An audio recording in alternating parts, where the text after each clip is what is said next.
آپ کے پیارے آقا جناب محمد رسولullah صلی اللہ تعالیٰ علیہ وسلم نے ارشاد فرمایا، کیا ہوا آپ نے قلعہ خیبر کو فتح نہیں کیا؟ کہا حضور 3 دن ہو گئے، اس کو ہم فتح کرنے جاتے ہیں لیکن وہ فتح ہی نہیں ہوتا۔ آپ نے ارشاد فرمایا، کل صبح کو میں جھنڈا ایک ایسے آدمی کے ہاتھ میں دوں گا، اللہ جس کے ہاتھ پر اس باب خیبر کو فتح فرمائے گا۔ چوتھی صبح نمودار ہوئی، مصطفیٰ جان رحمت، نوشہ بزم جنت، ساقی حوض کوثر، ہمارے اور آپ کے پیارے نبی صلی اللہ تعالیٰ علیہ وسلم نے صبح کو اپنے کاشانہ نبوت سے نکلے، اور نکلنے کے بعد جیسے ہی آپ باہر تشریف لائے تو صحابہ کا جم غفیر سامنے لگا ہوا ہے۔ تمام اس لیے آئے ہوئے ہیں، آپ محبت دیکھیں ذرا دین کی، آپ جو ہے ان کی محبتیں دیکھیں، آپ جو ہے ان کی الفت دیکھیں، اس لیے کھڑے ہوئے ہیں کہ سرکار نے کل ارشاد فرمایا تھا کہ کل ہم ایسے آدمی کے ہاتھ میں جھنڈا دیں گے جس کے ہاتھ پر اللہ قلعہ خیبر کو فتح فرمائے گا۔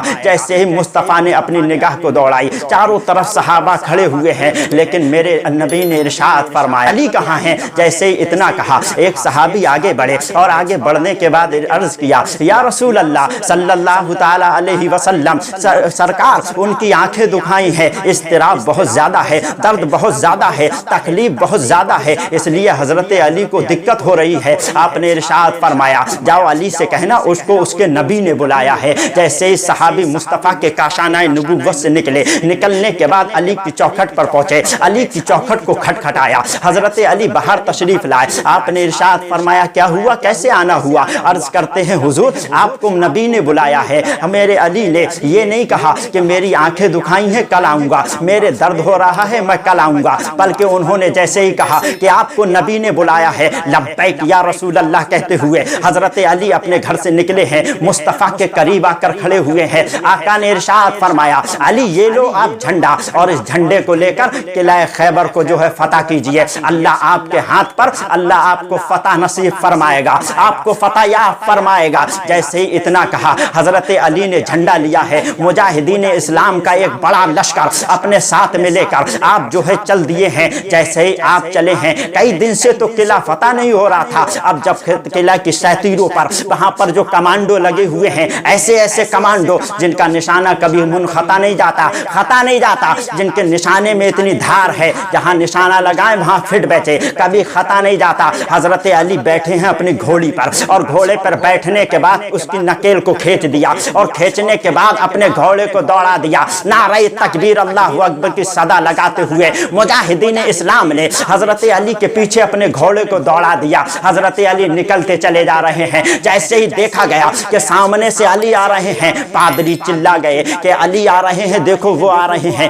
جن کے ہاتھ پر اللہ فتح کر دے گا، تیر لگائے جائیں۔ چلوں پر تیر چلائے گئے، نشانہ لگایا گیا، حضرت علی کے اوپر تیروں کی بارش ہونے لگی۔ میں نے عالم تصور میں حضرت علی سے سوال کیا، اے حضرت علی اپنے گھوڑے کی رفتار کو تھوڑا ڈھیلا کر لیجئے، ہلکا کیجئے، کہیں ایسا نہ ہو آپ کے کوئی تیر لگ جائے، آپ کے تیر لگے گا آپ کو نقصان ہوگا، آپ کے اگر ضرب لگ گئی تو ملت اسلامیہ کا بہت بڑا خسارہ ہو جائے گا۔ اے علی اپنے گھوڑے کو تھوڑا ہلکا کر لیجئے، کہیں آپ کے کچھ ہو نہ جائے۔ جیسے ہی میں نے عالم تصور میں اتنا کہا، اپنے گھوڑے کی رفتار کو کم کیجئے۔ علی کے تیور نے بڑھ کے آگے سے جواب دیا، کہا اے مولانا مجھے کچھ نہیں ہو سکتا۔ ہم نے کہا حضور آخر وجہ کیا ہے؟ کیا آپ موت سے نہیں ڈرتے؟ کیا آپ کو موت کا خوف نہیں ہے؟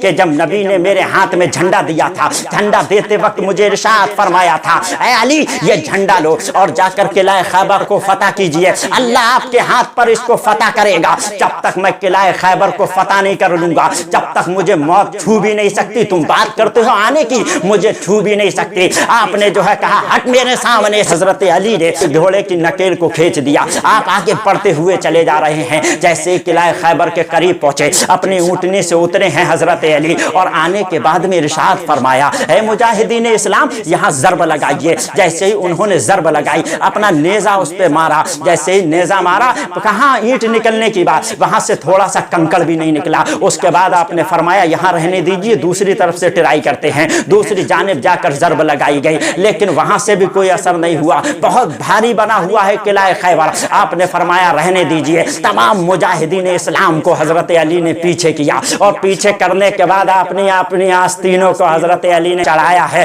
اور چڑھانے کے بعد میں اپنا پنجہ آگے بڑھایا، اور آہنی پنجہ پنجا قلعہ خیبر پہ لگایا اور لگانے کے بعد پورے قلعہ خیبر کو اکھاڑ کے رکھ دیا. جیسے اکھاڑ کے رکھا ہے وہاں ہڑکم مچ گیا, قلعہ خیبر کو اکھاڑ دیا گیا ہے. تیر لیجئے, وہاں سے تیر آ رہے ہیں جو کام لوگ اپنی ڈھال سے کرتے ہیں. جیسے ہی دیکھا علی نے کہ سامنے سے تیر آ رہا ہے, ڈھال کی جگہ پورے پھاٹک کو لگا دیا. انہوں نے جیسے ہی نیزہ مارا اپنے پھاٹک کو لگا دیا. جو کام لوگ اپنی ڈھال سے لیتے ہیں مولا علی وہ قلعہ خیبر سے لیتے ہوئے چلے جا رہے ہیں. سبحان اللہ سبحان اللہ. یہ ہے مولا علی. ان کا عقیدہ یہ ہے کہ جب میرے نبی نے کہہ دیا کہ قلعہ خیبر کو فتح تم ہی کرو گے, باقی کوئی نہیں کر سکتا, تو ان کا ماننا یہ ہے آسمان بدل سکتا ہے, زمین ہٹ سکتی ہے, چاروں سمت اپنی جگہ سے ہٹ سکتی ہیں, لیکن میرے نبی کا فرمان نہیں بدل سکتا. اسی لیے تو شاعر کہتا ہے قول محمد قول خدا, فرمان نہ بدلا جائے گا. ہے قول محمد قول خدا,